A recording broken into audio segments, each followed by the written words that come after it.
ourselves for the next, give it or take, 10 months. Why?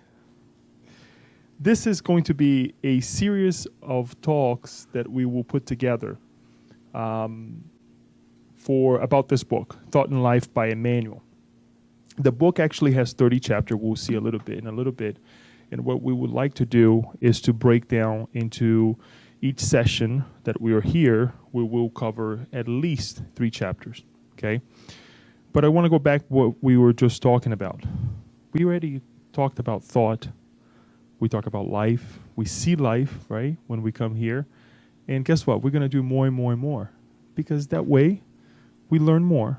We have a different perspective. And that's one of the things that I would like to call everyone's attention tonight as we start this journey.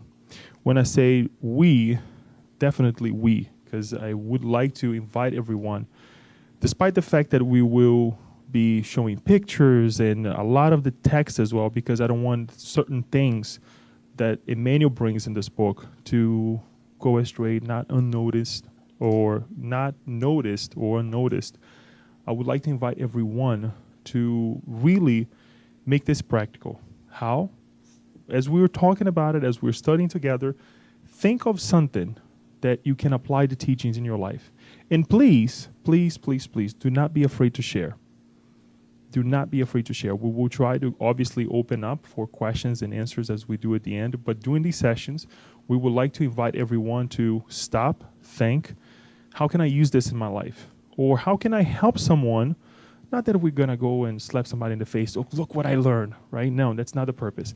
But for us to really make this practical and learn with this, we are trying to make the book available for us here at the SSB. We have not find any copies that we can purchase, but it will soon. I know some of you have, right, Paula? And for those, this does not make anybody who speaks Portuguese any better off, but the book is online in PDF, but it's in Portuguese. But it will definitely make it available for you in English here at the SSB, so that since we'll be studying 3 chapters at a time, you can read before you come here. You can read, study, revisit, as we learned with John LeAngelis tonight, and we can discuss it better here when we come to the SSB. This book, well, let's start about the reason why we're bringing this. The reason, I do not know. But when I came across the book last year, I was like, it would be nice to study a little bit more. Instead of creating another time that we can come and study, we already have the study group on Thursdays.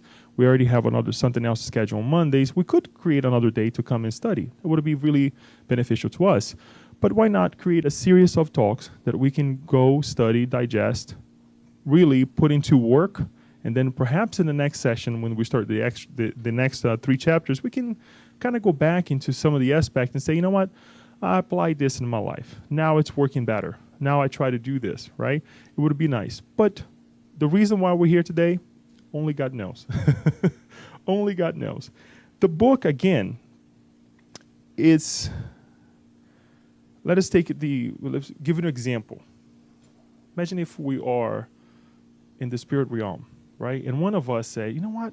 Is there a possibility for a book, some kind of guideline that we can read, right, as we go and enter the physical body or re-enter the physical body?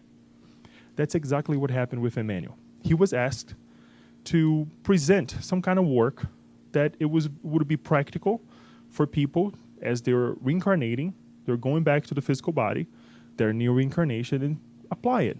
This is some guidelines, some basic pages. Well, he says it's kind of not basic, but very subtle, but we will see that's very deep. But this is basically what Emmanuel did. Put something together, which was also a compilation of the work that they do in the regenerative work or works before us, spirits, reincarnate, wherever he is in the spiritual plane. Don't ask me where it is, but this is the message that is actually at the beginning of the book. So it's a guideline for all of us. Now, we may think, well, Leo, too late. It took you 30 years. And I say 30 years, I'm not 30, but I'm a little bit older. Given another 10 years, at least 10 years old, we can actually understand what is in here and understand and pass it along. But yes, it took me a little bit long. It's okay. We're all progressing. But we can still apply this in our lives today. Because whatever we plant in the now, guess what? It's going to help us in the future. And this also reminds us, this same thought also reminds us that whatever we are, wherever we are right now, it's a consequence of what we have done. Another enlightenment is something that came to mind to say, because, at work in the financial world that I work, we always try to get to the root cause of things. Any company, I would presume, would do the same thing. When we really get to the deep bottom of our concerns at a company, at a situation, a critical situation, we try to do what? To get to the root cause of it. What caused it? And with that in mind, again, we can apply the same thing to our lives. Whatever we are, wherever we are, it's a consequence of what? Of thought. Thought is life. Thought and life. So think of this. Every time we have a problem, every time we meet here, every time we go to work, every time we have some kind of issues with one another, or sometimes when we encounter problem with matter too. It's a consequence of our thought. The root cause is right in our thought. So again, let's spring forward a little bit and think, so whatever I think now, it's going to create a consequence in the future. We take this for granted. As much as we take for granted the matter that is in front of us, this physical body, everything, we take in for granted this idea of thought. No wonder Joanna de Angelis reminds us, sometimes we think that we have seen it so much of it, we need to see it again. We need to read it again. And we need to be humble enough to say there's more to learn. There's more to learn. So this book, published in 1958, yes, 70 years, right? Or, 70 years. Am I right? 70, what is it, 60, 1958? 60, see, help me with my math here. 59 years. 58. So, 2018. Guys, 60 years. 60 years. No, I heard some 58, 59, 60. Okay, well, let's get together. 60. 60. 1958, 60 years in our hands, for us to work, for us to develop ourselves, and brings topics as such. Tonight we will cover the mirror of life, our will and cooperation, but it talks about education, association, suggestion, society, the body, children, family, tolerance, prayer, ills, death, love, all of these beautiful topics here. And again, we will try to cover at least 3 chapters per session. If we can do a little bit more, we'll do so. So the idea is that for the next 10 months, we have parts of the book that we will be talking about it. We would like to invite as well the youth to really pay attention to this, because I'm 28. You guys are what? 17? No, I'm not 28. 17, right? 13, 14, 16. I don't want to guess anybody's age, but you guys have more time. And the moment that the earlier that you master this, I don't want to say master because it takes a while. It takes many reincarnations to master this idea. But the moment that you understand it better, guess what? You guys will make better choices as well. Better choices that we made in our lives, right? And perhaps for us that are 28 as well, 26 like me, we'll make, right, Chris? We'll be making better choices as well for the next 40 years. So the idea is for us to work together, especially once we get the book in our hands here. And I would like to invite everyone to read before they come. So I will not start with the actual book. I want to start with a passage of Genesis, because what we see here is something that Emmanuel is not creating it, but it's actually, again, giving emphasis to this idea of thought. And it's nothing new. We can read it here. Joanna de Angelis have several books as well that talks about the thought, the will, as we will see today, cooperation, all these things. But Kardec, in the Genesis, chapter 14,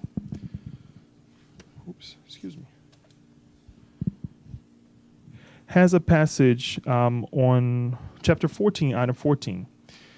It talks about the fluids, how we act on the fluids, universal cosmic fluid. And he says the following: the spirit acts upon the spiritual fluids, but they do not manipulate them like humans manipulate gases.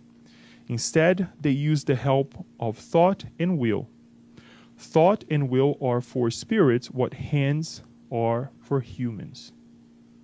Or two humans, or two humans. And I stop right here because it's very vast, it's very long, but nothing new. And Emmanuel's taking this concept, this idea in the spiritual plane and giving some information for us to work here in the physical plane. We spirits incarnated, now we have the hand. So whatever the hand does, guess what? Before it does it, there's need to be what? A thought, a will. That's why I said we take for granted even the material things in front of us. So it's very easy for us to go through our day-to-day lives and take for granted the reasoning why, the root cause of it. Very easy, very, very easy. So I want you guys to understand that it's nothing new, but we need to go deeper.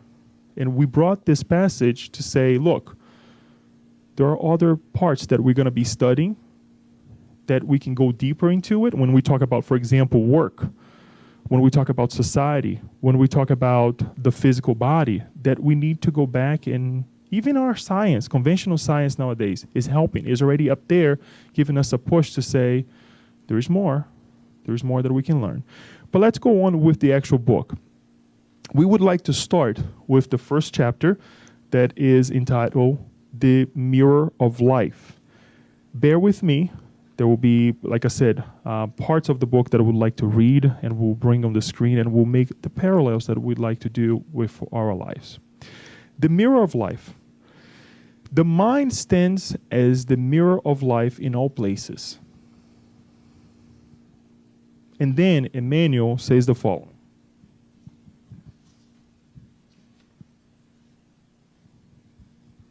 In its ascension from the earth plane towards God under the leadership of Christ, it may be compared to the rough diamond excavated from the dark interior of the earth, which, under the guidance of the stone cutter, advances towards the magnificence of the light.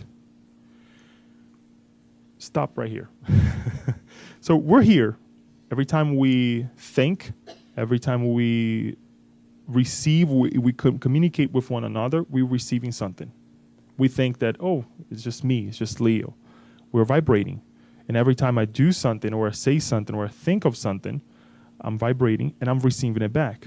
And we'll see a little bit more in depth here. But the point that I would like to make as we start with this book is what Emmanuel says, that we are ascending to God.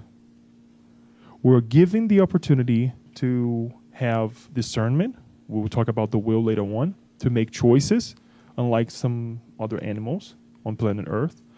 And we're ascending to God. So we have a ending point, if we can say that. It's not the ending point that we will die, but our evolving process will come to an end, that we will become so evolved that we will be close to God, just as Jesus was. And Jesus being this guiding model that we have and we learn with Spiritism that is guiding us. We can't run from that. And that is beautiful. That is really a point that we would like to make, so we're not lost in this idea that I'm doing wrong or this person's doing wrong. The world is going crazy.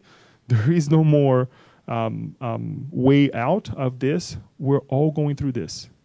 So as we think, as we start to think from now on, let us remember that. That is liberating, because we think that everything is lost, right? 2018 is just 2018. No, it's 2018 that we're going towards God.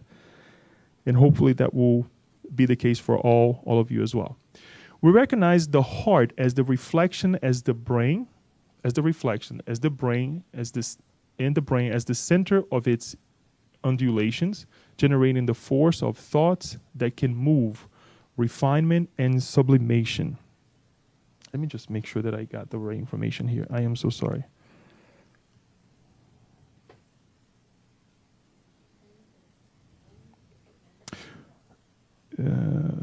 We recognize the heart as the reflection and the brain as the center of its undulations, generating the force of thought that can move, create, transform, destroy, and rebuild in order to achieve refinement and sublimation. Sorry about the typos there. So it's important for us to think and go back to what we read in the Genesis, that we are constantly creating, moving. As we think, we are doing it. As we said before, and I will go ahead and say over and over again, these chairs that we're sitting on, this book, the microphone, everything, there was a generating thought before it happened. It doesn't just disappear as the spirit, us, when we don't have the physical body, can manipulate the universal cosmic fluid can do. We need the hand. We need the hammer. We need the chisel. We need the things that will actually help us perfect matter to come to the end point, right? To what we can see, right? So we are constantly creating, and we can't run from that, okay? The mutual interchange vibrates throughout every realm of the universe. Everything is in a state of flux and renewal under the principles of independence and repercussion. We're not alone. We are not alone. Something else that we underestimate is the connection that we have with one another and the effects that we impose on one another, whether we think of it or not. It's automatically. It's really automatically. And as we go deeper and deeper in this, going back to the aspect of work that he said or whatever, we need to take this in consideration. There is no way that we can run from it. And is it scary? Yeah, to a certain degree. But we'll see what we can do, what we need to do in order for us not to be affected as we have been affected with all the craziness that goes on around us. And it's okay. When I say craziness, it's because when people create chaos around us or when we create chaos, most of the time in our state right now is that we want to create chaos. We just don't know any better. We don't know it because if we did, even when the person is purposely doing something, if the person knew a little bit better, they wouldn't do it. If they were able to analyze the consequences of their thoughts, even though it's going to be 1,000 years from now, they wouldn't do it. Excuse me. They would not do it. We'll talk more about it. Even though I already heard and I get some feelings that some of us will not agree with that thought. And I don't, to a certain degree too. So we're on the same level. That's why we're here. Mental reflexes set the stage for the reaction of emotions. Emotionalism creates ideas. Ideas determine attitudes and words that command our actions. This is the part that Daniel likes, talking about emotions, right, Daniel? What is he trying to say? When we exchange ideas, right, this mental reflexes, like with the little boy looking, I believe that was a boy. Yes, or maybe, I don't know. It's a baby. The baby was actually looking at the mirror, right? You're exchanging ideas. I'm pretty sure you guys exchange ideas looking at the mirror as well. Look how pretty, right? Oh my God, I don't like this hair. Oh, I need to cut my hair, right? Something is appearing over here. I need to kind of take care of there. I need to clip the hair here, do that, right? We have this conversation. And we send these vibrations, right? And we're connecting with ourselves. We're exchanging ideas. And the more you say you're beautiful, guess what? No matter how ugly you are, you will believe on that lie. In the same way, if we tell ourselves we're beautiful the way we are, and we start accepting ourselves, and we see the acceptance of others as well. I pose both examples because both examples does exist. They do exist. We tend to attack ourselves. Oh, I don't like this. I don't like that. I don't like this, right? The lady sometimes, exactly, Yasko, the nose is this way, the nose is that way. It happens.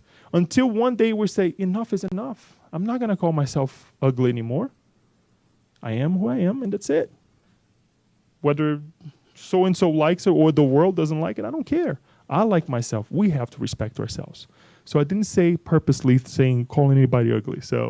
But it's the idea of that the mental reflexes that set the stage for the reaction of emotions. Because with those mental reflexes, we receive the impulses of the emotions.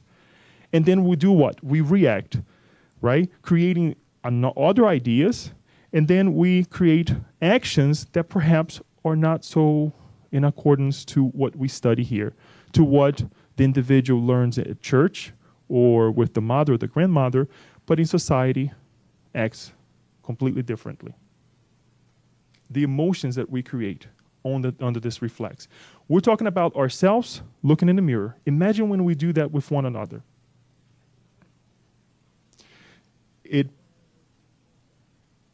It's more and more and more and more because the battle usually takes a while before it stops. And we do this constantly. We are driving and somebody cuts you off. What do you want to do?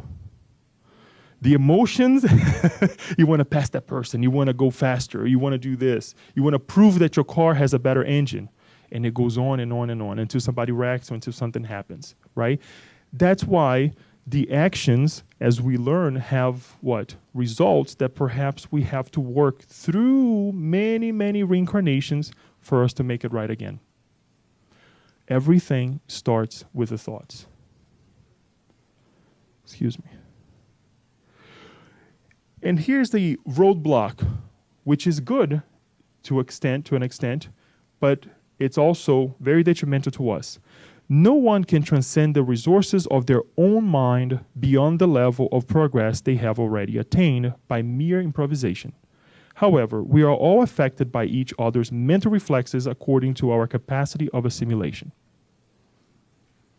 In a way, it's good, because sometimes we think that, oh, it would be so nice to go to Jupiter. And we learn with Spiritism that Jupiter is harbors, if we can say that way, a higher class of spirits that we are here on Earth. Imagine if we try to go to a place like that. They're going to look at us and like, oh, no. Leo? No, not yet. Not yet. And we would like to take jumps, right? In order for me to run a marathon, guess what? I need to start with 1 mile first before I can get to the 23.6, whatever that is, right? Or 26.3, right? I need to run that first mile. There's no way that I can get to that 26. We can't jump. And if we try to jump, we get hurt. The muscles of the mind, of the heart is not ready for it yet, right? It's little by little. However, we are all affected by each other's mental reflexes according to our capacity of assimilation. This is not bad. Even though we receive the impulses, whether negative or positive, from others, this is how we learn. To get to a Jupiter position, we need to learn with what's around us. It's so petty of the person who says, oh, I can't stand these people. I can't stand this. I can't stand that situation. Well, work it out. Why are you there? Why are you connecting with those individuals? Can you teach something? Can you learn something? As we try to be a little bit more humble, right? With that assimilation, with all the difficulty that you're going through, perhaps something else will come towards you that you will feel a little bit better, that you will feel in that safe zone, okay, this is what I like to do. But guess what? Even in those safe zones that we create around our lives, something's going to happen that's going to push you out. That's going to say, enough is enough, you need to go out. Because we can't escape from our evolutionary path. We cannot escape from that. The principle of mental reflex is at the core of life, and we are all affected. We all affect each other in creation, that in turn is a reflection of the objectives of the Creator. God did not put us together in society for no reason. The chair is blue. I can learn with the chair. Yes, the parallel, legs and everything. But that's pretty much what the leg will give me. Now, with Aloysius, he can teach me a bunch of things. He has a beautiful young daughter, right? Very wise. And he can teach me something as well. How did you get to that point? Because I can use some of those ideas on how he applied himself at home to help his daughter with my daughters as well. Much more than I can learn from the chair. This is just an example, Aloysius. Much more than we take these things for granted. And it's part of the creation. It's not something out there that we are being imposed to live with one another, that we're imposed to feel the reflexes of others. This is how we evolve. There is a limit on everything. Even though there is a limit on the chair, there will be a limit of learnings that we can receive here on earth. That's why when we sleep, we go to other places, or at least we wish to go to other places that we can learn, right? Continue with the classes sometimes that we have here. The intelligent sleep. Let me connect with my mentors so I can learn a little bit more about this. I was asking Emmanuel, please help. Because I'm trying to understand a little bit more of this topic. And this is what happens to us. Now I believe this is going to, yes, our will, the second chapter, okay, which is entitled Our Will. Emmanuel actually separates our mind, and I'll use the words. We can compare the human mind, which is the living mirror of awakened consciousness, to a large office subdivided into several departments. He doesn't go into all of the departments, but some of them. He said there's actually, and yet other departments that define the many functions of the soul. We're going to go through some that he mentioned, and here it is. Department of desire. This is us. We all desire something in our lives, right? Where purposes and aspirations are at work is stimulating us to activity. We all have, at least we try to find a purpose, and we have several aspirations, and we do things. I aspire this, therefore I have to do something. I would like to, my purpose in life is to do ABC, so I have to do something that will get me there. Department of Intelligence, which expands evolutionary and together the riches of ideals and sensitivity. This intelligence is more for what we do with what we see, for example, technology, right? Or taking a raw metal from the earth and doing something better with it. Department of Imagination, slowly joining together the riches of ideals and sensitivity. Department of Memory, where archives of our experiences are kept, and yet other departments that define the many functions of the soul, as we mentioned. So 4 departments here. But here is a however, but with the tuxedo, right? There is another one that he mentions that is very important. Anyone would like to guess? What do we talk about over and over and over and over? Not quite. Not quite. Because he explains here about we already talked about the emotions, but not quite the emotion. For this to work, what do we need? For our life to work, to keep going.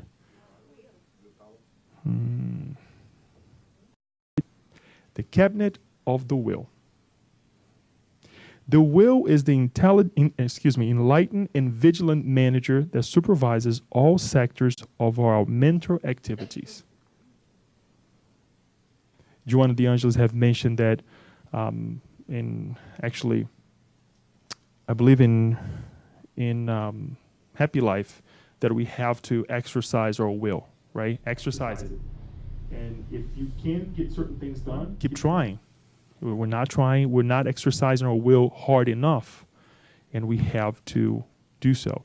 In order for these cabinets, and we'll see a little bit more, to work, just like we see a very well organized institution to work, they need the will. Let us take our mind, taking a step, not a step back, but analyzing this idea on how everything works, and analyze some of these forces that we find on Earth: electricity and magnetism. Electricity is dynamic energy. What we see right now running through the wires is dynamic because it's constantly flowing, right? In order for the water to come out of the faucet, it has to flow freely, right? Otherwise, if there was no free movement, the water wouldn't come out. In other words, there's got to be some way for the air to come out, to go out so the water spits out. Otherwise, it would have just stopped everything. So it's dynamic. It's always flowing. Magnetism, a magnet, think of a magnet, is static energy. Because the magnet has energy. It was somehow charged, that piece of metal, that now if you get near another metal, it will connect. Just a rough idea for us to think on how this is. But it's energized. Thought is an electromagnetic force. Let us think of ourselves now, real quick. Sometimes we think that we are it, right? And us by ourselves, we can conquer all, we can do all, that we don't receive the influences of others. I'm Leo, I'm the man, right? Let us think of ourselves as this magnet. Because if we are thought, considering that thought is an electromagnetic force, let us think of ourselves as a magnet. Whatever I come in contact with, I will do either two things: connect or repel, right? It's this constant thing happening all the time. Think of the situations that we have in our lives now. What do? We connect. Most of the time we connect because it's really hard yet to repel. When we repel, we actually do it in such a way that not only hurts others, but hurts ourselves as well. So at the end of the day, what are we doing? We're connecting. Because the moment that you give thought to something, that you analyze something, you're already connected. You're already connected. Oh, I don't like this. You already thought about it. You already made your mind about it. So you connected with it. The repulsion may come later, but already happened. And imagine now us as this magnet. Have you ever seen a piece of metal this wire goes around it? What are they doing there? What is electronic doing there? They're charging that piece of metal, right? So imagine now thought going through us, the environment going through us. What happens? It charges us. It makes it either more powerful or perhaps sometimes it brings us down. And it happens in our exchanges of everyday life. Nothing wrong.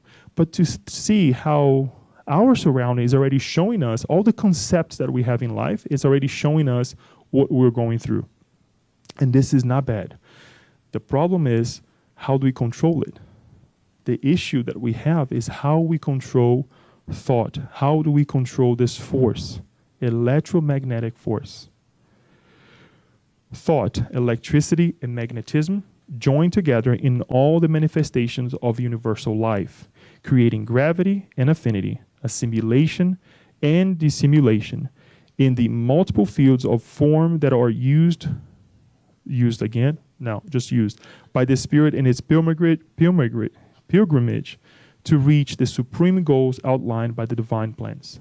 Again and again and again, Emmanuel, so we don't lose this point. We are in this world, that's why we put the road here, to reach God.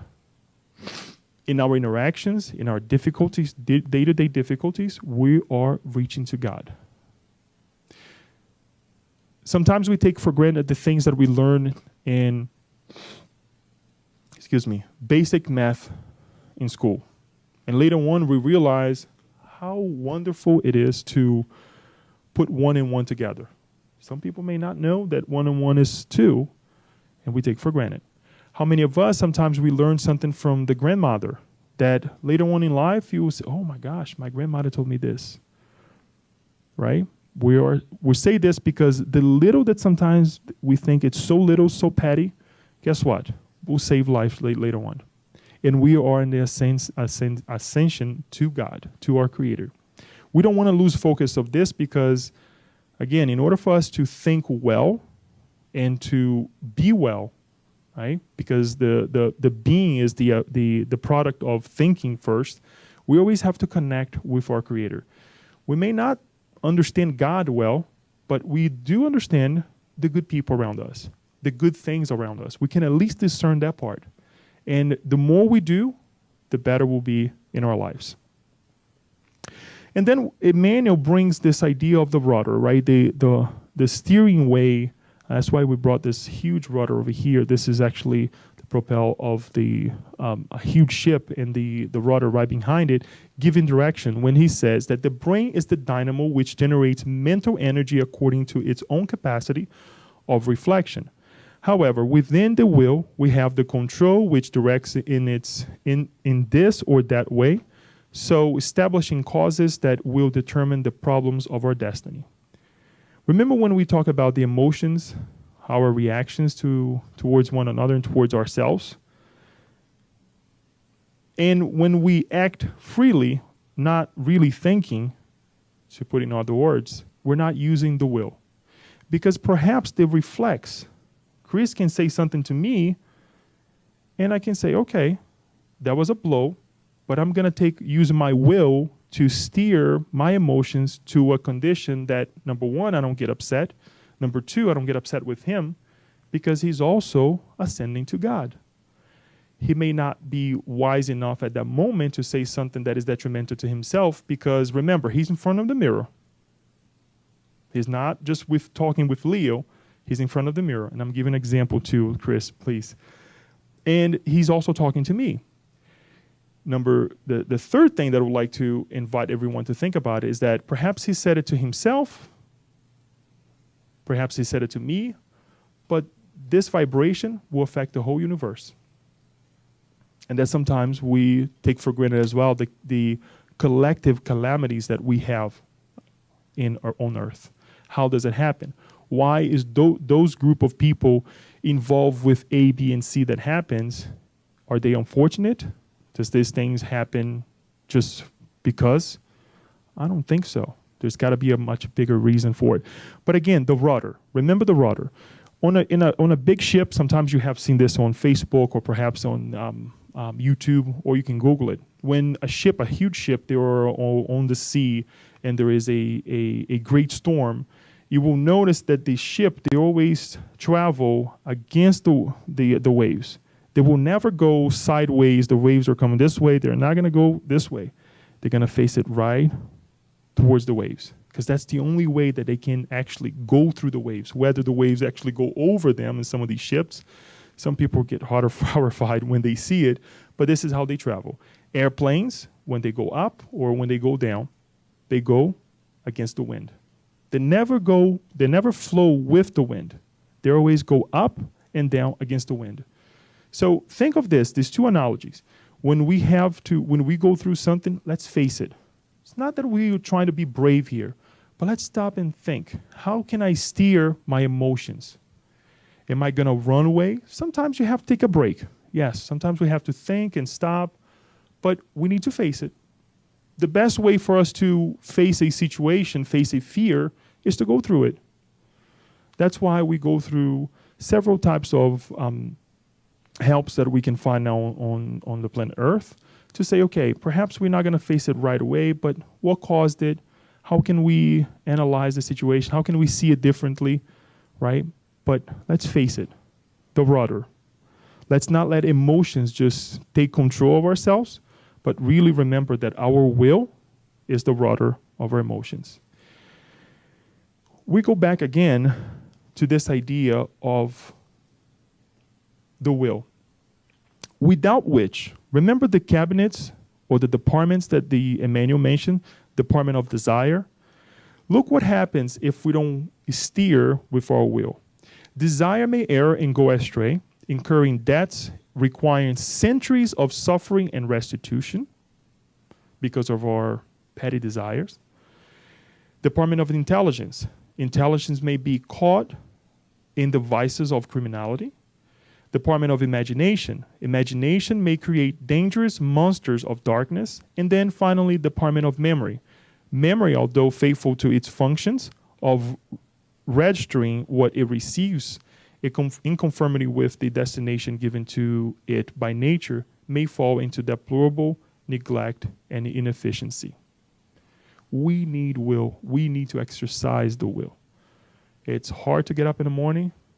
Try another time, and another time, and another time. Perhaps one day, 2019, we'll be waking up before the alarm goes off. Just small things, and we take it for granted, right? But we need the will. We need this cabinet to make sure that the other cabinets are functioning well. And we will see again in all of the departments of our lives. Emmanuel brushes off from these 4 departments, but as he says, there are other departments. We perhaps have other situations in our lives that we need to work on, right? Not the intelligence perhaps, but the desire. Not the desire, but our emotions as well. And on and on and on and on. But if we have the will to change, or at least to face and say, okay, I need to change something, steer myself a little bit to a different direction. It doesn't matter what others are saying or thinking, but I am in control of this physical body, of my emotions.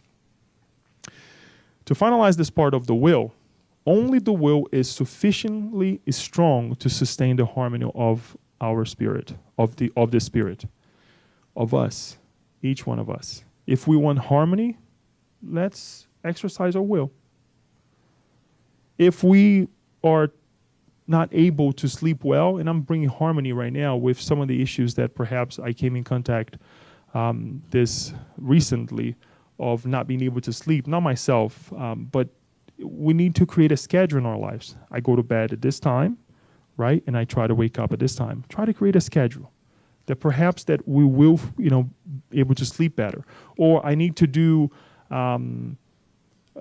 whatever, something in my life. I want to exercise. Since we're still in January, still New Year's resolution, I need to exercise. You need to get up early.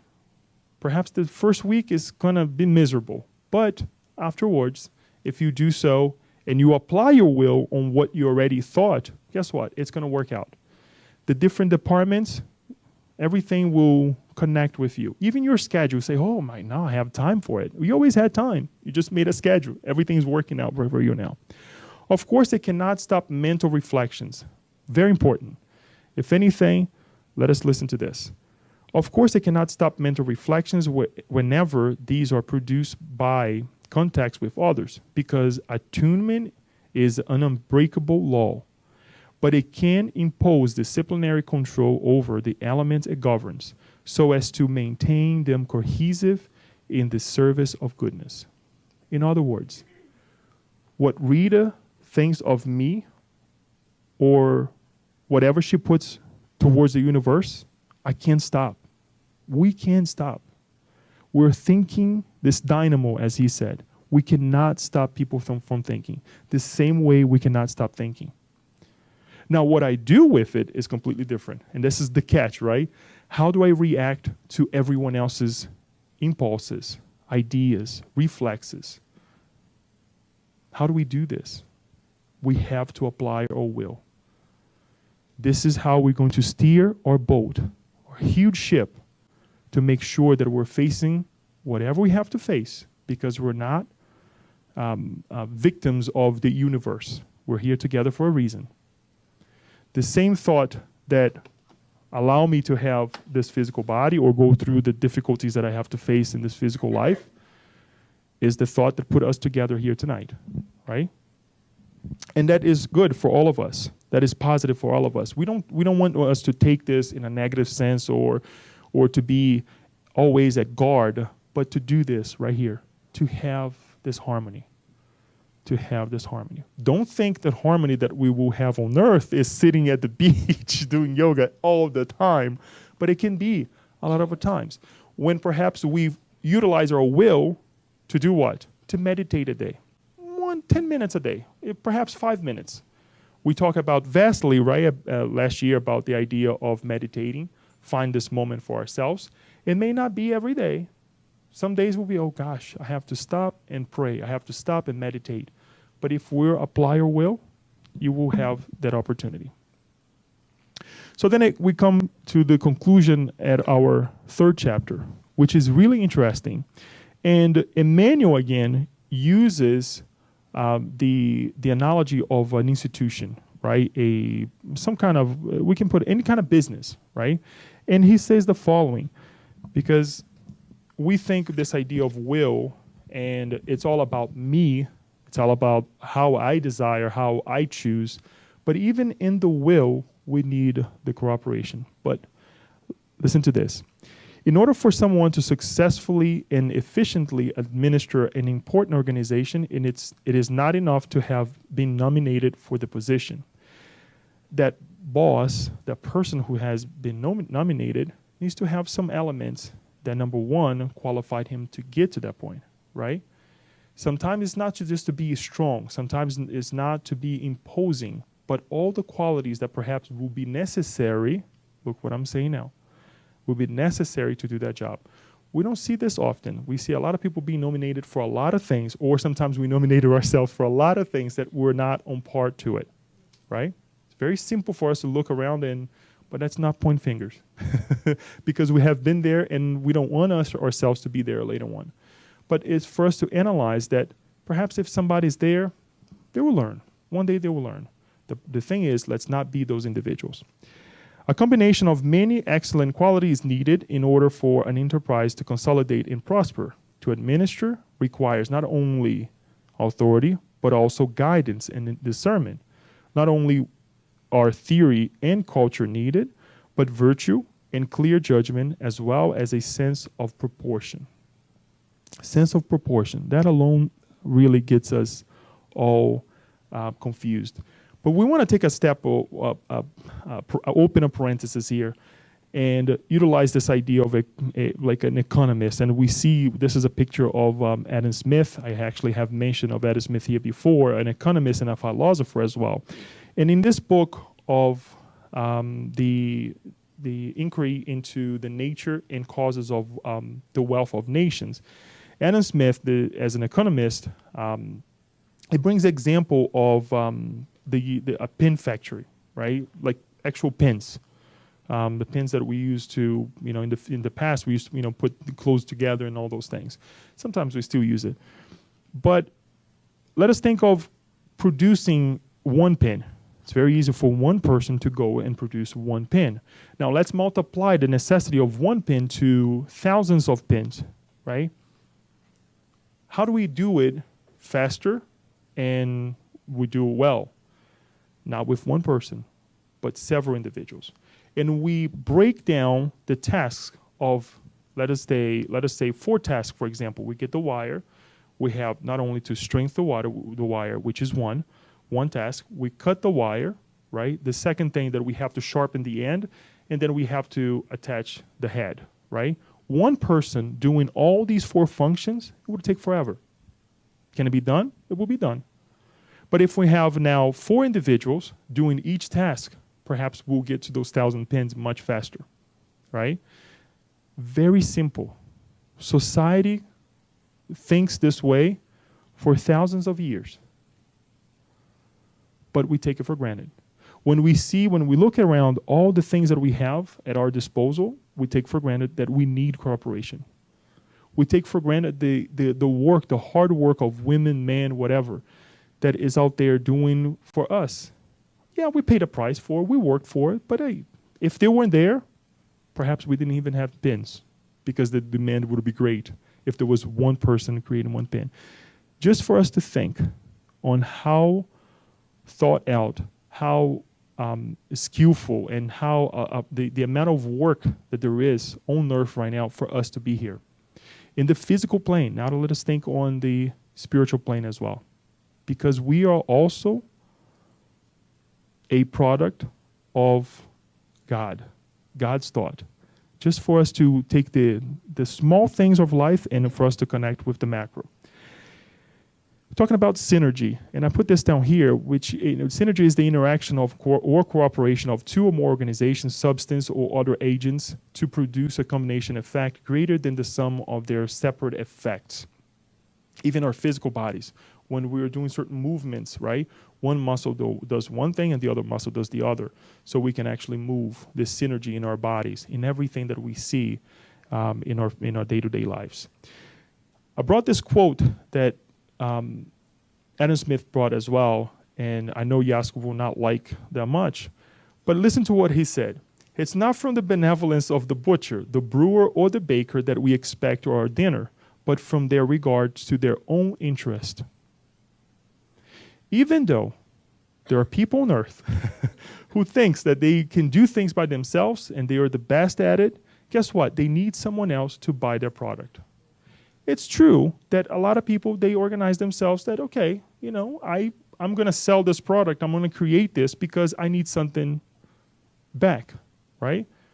But if they don't perfect themselves, if they don't do what they're supposed to do well, they're not going to have the help of others to buy their products.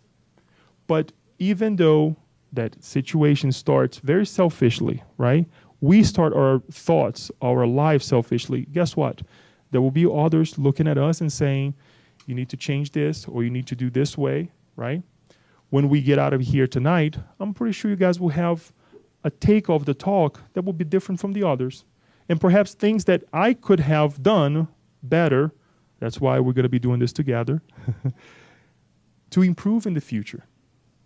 So for me to think, and I'm putting myself as an example, that this talk is the talk, or perhaps is the best way that I could have done this, it's not. We improve, right? We need one another. We need this interaction.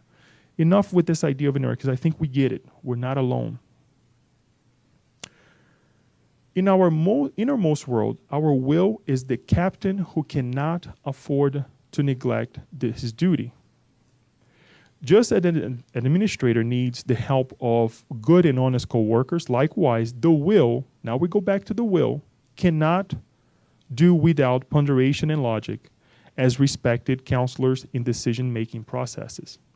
So as we are applying our will, as we are conducting ourselves well or not, because sometimes we use our will to do things that are not so wisely, there will be others.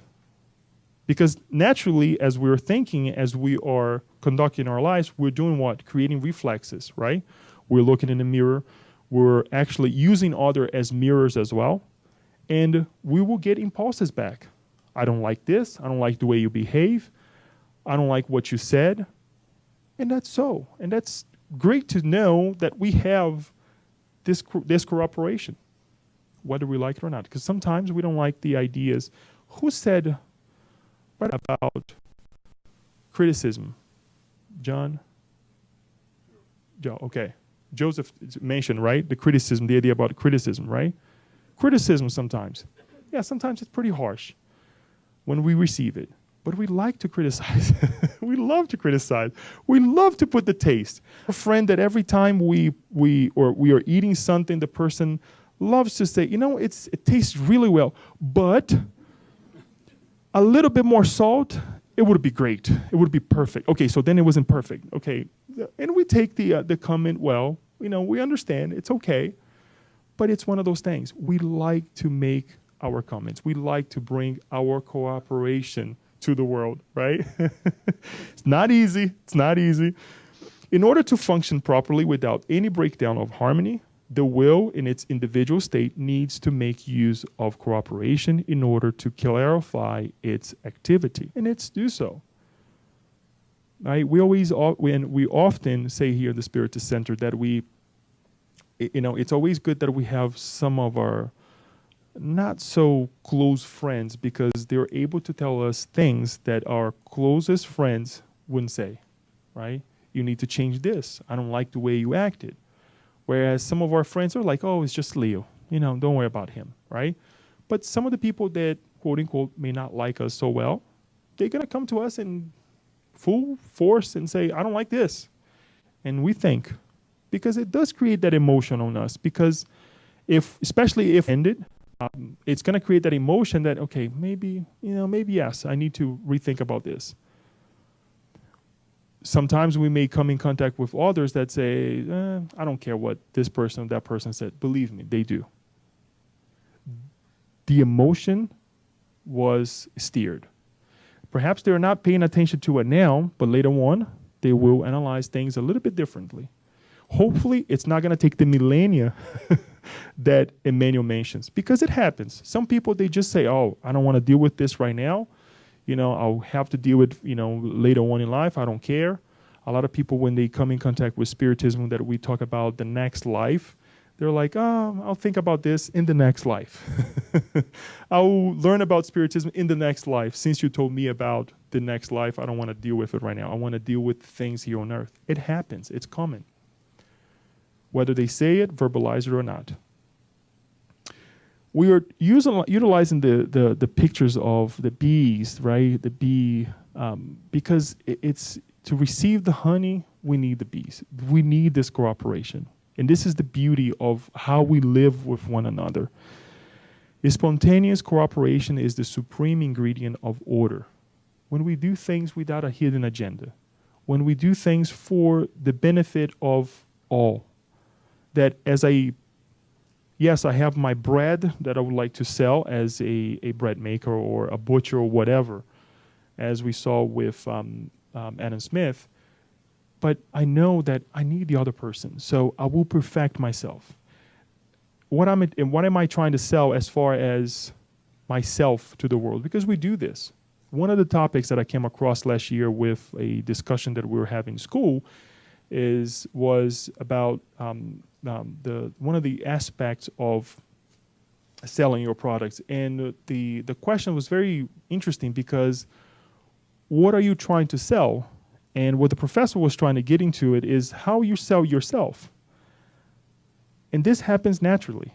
We don't think of selling ourselves in a day-to-day basis, but we do it every single day. We get up in the morning, hopefully brush your teeth, because you're not going to be able to sell yourself or connect with others if you have bad breath. You comb your hair, you take a shower, you speak well, you conduct yourself well. All these little things will help us connect with one another in a more harmonious way, right? And as we do so, we naturally do what? We also expect from others to be treated the same way. And it's okay. And it's okay. This perfect exchange that becomes spontaneous as well. From divine glory to subatomic particles, the universe may be defined as a connecting chain of lives that intervene with the greater life. And to finalize, he who helps others with himself will himself be helped and will silently find that this is the most secure formula for readjustment in the evolutionary process. We're not alone. We need one another. So when we talk about thought, when we talk about will, when we talk about the mind, we're in this constant exchange, much needed constant exchange that we cannot run from it. Now, how we act, and mark this as well, not how we react. How we act is what will make the difference. Instead of saying, okay, I take this, I'll take that. No, we need to act. It's not to be abruptive, or it's not to be a aggressive person, or to be on the defense mode all the time. But how are we steering our thoughts? Because as we trying to reach north, because intervene with the greater life, if we're trying to reach this north, no matter what happens to me, we're going to continue going. Yes, we'll feel sad, we'll cry, we'll need the help of one another, but we need to march on. We need to go on, right? This is the idea, folks, for us to think, or at least process what we're going through. I have my questions, and I like to pose these questions to one another now, and it's not for you to answer, and I don't have the answers yet, because quite often I do think about this. Why do I go to the Spiritist Center? Why do I have A, B, or C person in my life? Why do I have this job? And in my job, why do I have this difficult individual? Why do I have to deal with this group of people? For those who live in Carroll County, knows what I'm talking about. As much as if I were to live in Rio, right? The difficulties that we would have if I were to stay in Rio, where my hometown. My brother is visiting right now, and he does speak a lot about the situation there because he just recently came from there, and I'm like, wow, it's a different life. It's a different perspective. Even though I was born there, I'm not there now to actually go through those difficulties. I do think about these things. What can I learn with this? And how can I present myself, not just brushing my teeth in the morning? How can I present myself with my thoughts, with my will to change the environment? I'm not going to do great things. Don't think that we're going to do great things, because we're not. That is like trying to cross that barrier that we have in front of us when we want to do too much, trying to run the marathon before we run the first mile. We're not going to change much. But the little that we can change, as we are exchanging reflexes, will change others little by little. And we're all ascending. We're all going back to our dear Creator. Bless you. We will continue with this in the next month. We'll talk about instruction, education, and faith. Again, things that we talked about. And I hope that many of you can, especially if we get the books here in English, can read the chapters that we just covered, but also read these next 3 chapters so we can talk about it, so we can actually discuss towards the end as well. Okay? I would like to open up for us to ask questions, make comments, bring highlights. As I requested, I'm going to say this again and again as we go through this series, is that how can this improve my life? And remember, even if you think about as the baker, right, that you're changing yourself, guess what? You're going to be changing others. It's a consequence. And that's the consequence that we would like to keep in mind, that we would like to keep with one another. Questions, comments that you have?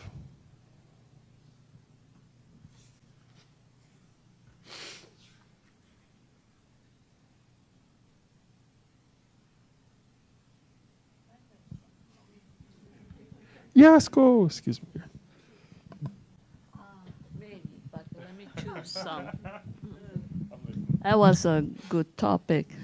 Yes, about that issue that you said that I did not agree.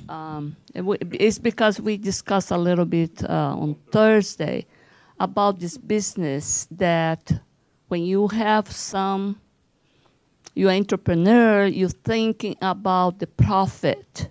That is the will, that's the reason that the entrepreneur is driven. And I disagree that he had first to focus in the consumer. If that product, how much that product will be impacting my consumers. If they're gonna, emotionally, they're gonna relate to the product that I'm offering. Can be a bread, can be, a wine, a glass of wine, or some electrodomestic, tools, whatever. And not just thinking first the profit, because the moment he forget about the value of the quality of the product that he's offering, his business is gonna go, that's my way to think, it's gonna go downhill. The other thing that you called attention, which I feel in our days is gonna be more and more difficult to be the boss, which before was much easier. You just assign, this job is you do this and that. In our days, we know all this emotional intelligence, so we have to know the emotion, the background of each of my partner if we want to succeed. So we cannot just dismiss that, say, Sarah has a quality, that Luciana has other quality. I may be, if I'm a very intelligent person, perspicacious, I may use and try to get her best because she has that quality, and Luciana has another quality. So in a partnership, I feel now to be a boss is going to be more and more difficult, more because also more women and different ages are involved in the business. I don't know what to think about in your core, in your study. You're doing a formal course about it. What is the future? What's going on in terms of future leadership? It's going to raise, right? No, raise. I like the word that you use, entrepreneurship, right? someone who starts a business, and most of the companies nowadays, they are giving value to that point, that I'm not going to do this just because I'm going to do it, and I'm going to do it well. And, in producing the item and storing the item and delivering the item and selling the item, all these different areas of businesses, since we're talking about business here, and as you asked, we will find individuals who can do it well. And they don't do it because they went to school for it, but they have the appropriate emotion or considerations towards that part of the business. And it's growing tremendously with the help of women that used to be segregated. Now, you cannot do this. You should be in this place, in that place. Let's not go into detail. But it's happening more and more. And that is due to the consideration that we now are putting to, Leo, perhaps, he's a good person to do A, but not B. I will develop myself to do B throughout time, but right now I can do A really better.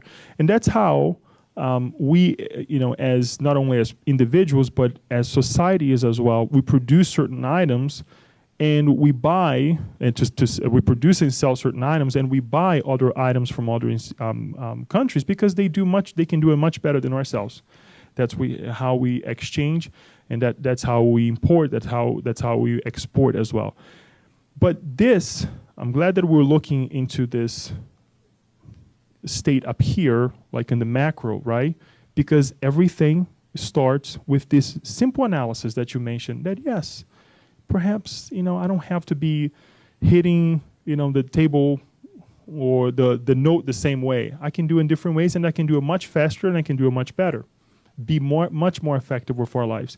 And this is also how we live better lives. That I don't need to let this emotion touch my heart the way it's touching. It's going to touch me, yes, because we're exchanging, right, thoughts and emotions. But I can actually steer myself to such a way that not only I will understand myself, but I will understand the other person as well. So I'm trying to break down into levels.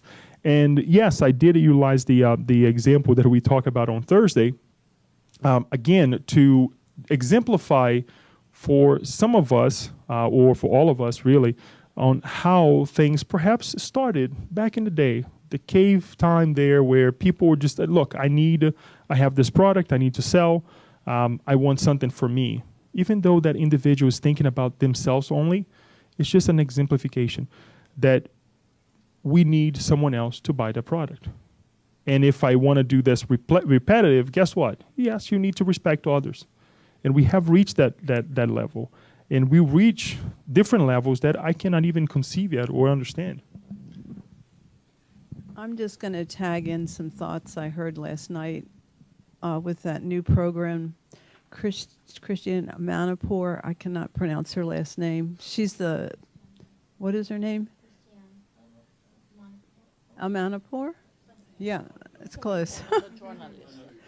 Yeah, because Yasko used our favorite new words, emotional intelligence, which weren't even around when I was growing up. And the discussion last night centered on men and women, because, just as women are entering careers in greater numbers and really wanting parity with men, there's a corresponding change going on in men. And the challenge for men is, this is the person's contribution last night, men typically respond to emotions when they're strong. And in the socialization of young boys, traditionally, to be a man was just to be a rock, to be strong, to push through. And you couldn't stop and cry. You could never be viewed as weak. So all of this is in the changing phase right now, too. The reflexes that man is receiving from women, right? Whether some men like or not. This is the everlasting changing that we are going through right now. In the past, we had to show our forces, our energy, and it was okay back then. Women did what they were supposed to do. When I say okay, it's because how we thought. I'm not saying that it was correct. Please don't take me wrong. But today we see that perhaps that other individual has a value, has an emotional intelligence that we can utilize for other functions, perhaps that I cannot yet. The ability that women have to multitask is beyond my imagination. Even though people say, a lot of scholars says that, human beings, they cannot multitask. Yes, women can, believe me. Especially if they have to think while they're doing something, they can remember things that I cannot remember, right? It's amazing. It's a joke, but it's really on how we can analyze our one another and, yes, put it to good use. The same way we have to look at ourselves and say, what's good inside of me? What emotions, what feelings, what are the things that I have to get rid of, right? So we help one another. The same way that man nowadays is receiving and connecting or creating emotions with all the changes that is happening in society, especially with women, guess what? We can do with one another, vice versa. Whereas in the past, there used to be this way, in the future will be much different. And if we're open for this change, for this analysis, we will do better off. That's why the children, I mentioned to the children, think of these things. Look at your parents, look at your grandparents, what happened then, analyze it, make it better.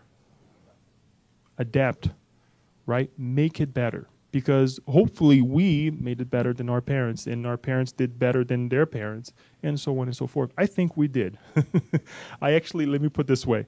I am certain that we did. Otherwise, we wouldn't be here. So this is, if we don't have any final comments, if we don't have any other thoughts. One more, Yask. Why not? Just to complement this, my thought that I read like end of the last year, that they are analyzing now how the new generation compared to our generation is thinking about what is a good job. In my generation, if they offer $100 more, they would jump from one company to the other. That's what we were moving around the different, is money. Nowadays, this new generation is not any longer just money. It's how that company treats you in terms of a human being, a social being, how this company is involved in making the society a better thing. So I imagine it's because of the female input. But the new generation is thinking different. The values are different. It's not any longer money, how much they pay. Thank you. That is true. On how we see and perceive things, and how we perceive money too, because it's not about the green, because they're not green anymore. They're all different colors. It's not about the money that I receive, but the quality of life that I will have. And to extend a little bit on that, I urge the young individuals to do things that you like to do, that you find pleasure doing so. The money is great. The money will come. Whatever you want to do will come if you truly dedicate yourself to something that you like to do. Sometimes we don't have choices. We have to face certain things that for a specific time of our lives that it will get us to the next step. But also ultimately have that thought, I would like to do this, and I'm going to do the best that I can, being a janitor, for example, being something that perhaps people don't think that they want to do because they will not get the enough money, or perhaps it's not the appropriate job.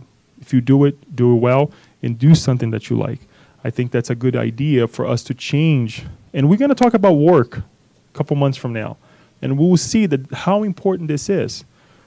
That whether we're doing what we like or not, that we do as well. So we'll stop right here. We'll definitely, try to learn more and more as we go along. But I would like to finalize with one passage of the book. And this is just to close this passage. We're not going to repeat this, but to really align ourselves with this thought. Thought in life, again, is at the end of the introduction that Emmanuel gave, on February 11th, 1958. Thought in life is what we have called in this spiritual world. And it is with this same title that we offer it to our struggling fellow beings, temporarily interned in the physical sphere. Its purpose is to inform you yet again that is our thought process, being a reflection of ourselves, which creates the kind of life we lead. Until one day, through the millennia, we shall identify ourselves with the infinite wisdom and infinite love that constitute the thought and life of our Father. Our ascension to God on how we connect with one another. So we'll ask Danny to put the music on and to turn off the light, so we can pray together. And we ask everyone as we are praying